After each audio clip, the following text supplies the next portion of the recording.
Democrats, they cannot believe that Kash Patel is now head of the FBI. I mean, Donald Trump's getting everyone. Right? He got Pam Bondi, he got Kash Patel, he got literally everyone. I mean, the only one he didn't get was Matt Gaetz. But CNN's losing it, okay? They are so upset. Adam Schiff is freaking out in real time. Let's go to Adam. He can't do the job.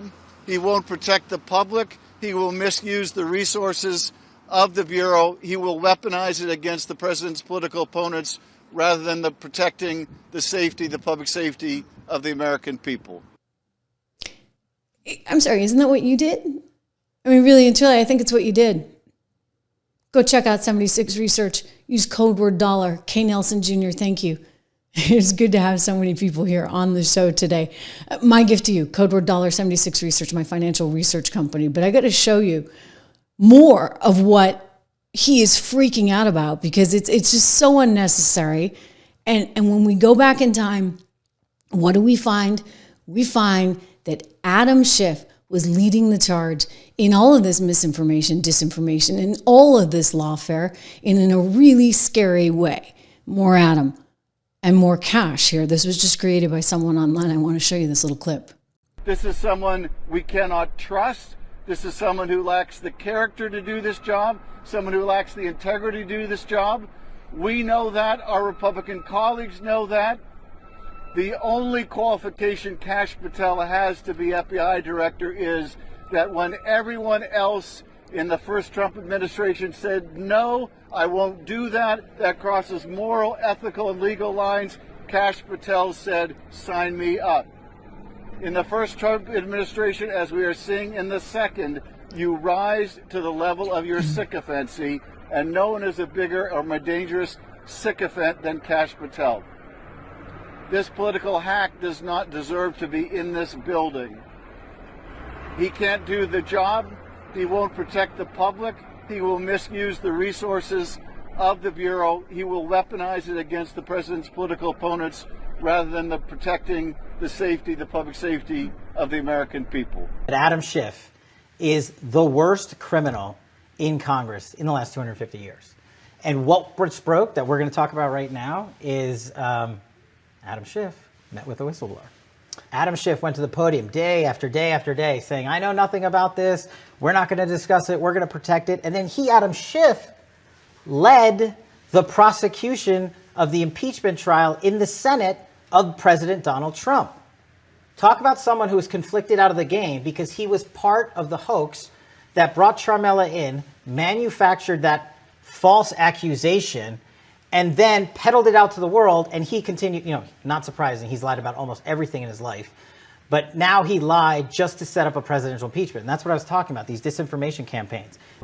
And then he should be investigated because he lied to the world about his interactions with Charmella, who was a whistleblower, and I can't stress it enough, that started a presidential impeachment. Now, your history is way better than mine, but I can't remember the last time a president was actually impeached. It's a significant process and escalation, and it's reserved for the time when it actually shows a crime, not when it shows the manufacture of fake information to show a fake crime. The guy that found and manufactured the evidence with Charmella was the prosecutor in the case against the target of the investigation. That is the ultimate, from a prosecutorial standpoint, conflict of interest. But he knew what he was doing, and he thought he would never get exposed. And I think thanks to, I think it was John Solomon and his fantastic reporting, we now see what I've been saying for years, that I thought he met with him for sure, and it will come out, and it now has. I'm going to go out on a limb and say that Adam Schiff might be in a little bit of trouble. Just a little bit. Because you're going to have to clean all this up. And you got crooks in there that are doing really funky stuff just to keep themselves and their team in power. That has to end. Because it works both ways, okay? What you need is a clean system. And Kash is totally dedicated to making sure that we have that clean system. And by the way, qualified to do it. I mean, they're going back on CNN, oh, he's not qualified, he's not qualified. Give me a break. The guy's completely qualified. Frank, I'd like to start with you. How significant of a change does Kash Patel represent for the FBI? It's a radical change. It really is. I mean, I served under 4 directors in 27 years in the FBI, and no one came in with these few qualifications, with this guy's background, with the conspiracy theory angles, with just all of the things that he has said on podcasts and written in his book, it makes you wonder, where the Bureau is going to be heading next. It's just, I don't know, befuddling to me. Okay, guys, what has gone down for the last 8 years? I mean, think about Russia. Think about getting the FISA warrant under false pretense. Everything that they've done, impeaching a president, I mean, it's all been because of a team of people effectively mobilizing the system against someone. And that's what Letitia James did. That's what Fannie Willis did. That's what Jack Smith was trying to do. That's what Alvin Bragg did. I mean, that has to stop. And, in terms of the conspiracy theories, gosh darn it, he's turned out to be right. Okay? Like, the laptop from hell, that was not misinformation fed to you courtesy of Rudy Giuliani. That was actually Hunter Biden's laptop, and it had been investigated since 2019. It turns out when this whole team was trying to tell us, oh no, there was no way that COVID could have possibly come from Wuhan, China, in that lab in Wuhan, China. No. Well, what do you know? Sure enough, it did. I mean, we can go on and list them all these quote unquote conspiracies that actually Kash was right on and Trump was right on. And yet they're going to completely lose it because you know what? They are losing power and it's going to get exposed. All of this, all their frivolous, ridiculous spending is being exposed and their corruption is being exposed and they don't like it. But I do. And I imagine you do too. McConnell's out. Bye. This is the end of it. He gave his swan song today on his birthday. 7 times, my fellow Kentuckians have sent me to the Senate. Every day in between, I've been humbled by the trust they placed in me to do their business right here. Representing our Commonwealth has been the honor of a lifetime. I will not seek this honor an 8th time. It's over. He did it 7 times. He's not seeking the honor 8th time, so he's going to close out his term. I mean, they're really like dropping like flies. Liz Cheney went, McCarthy went, McConnell's going. And this is definitely Donald Trump's Republican Party. But I would say, McConnell, I know he's at odds with him on over everything, but this is a gentleman who needed to step down. If for nothing else than this is so sad. I watched this the other day. I mean, he fell like 10 days ago.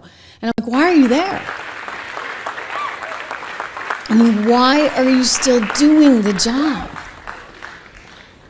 It was frightening.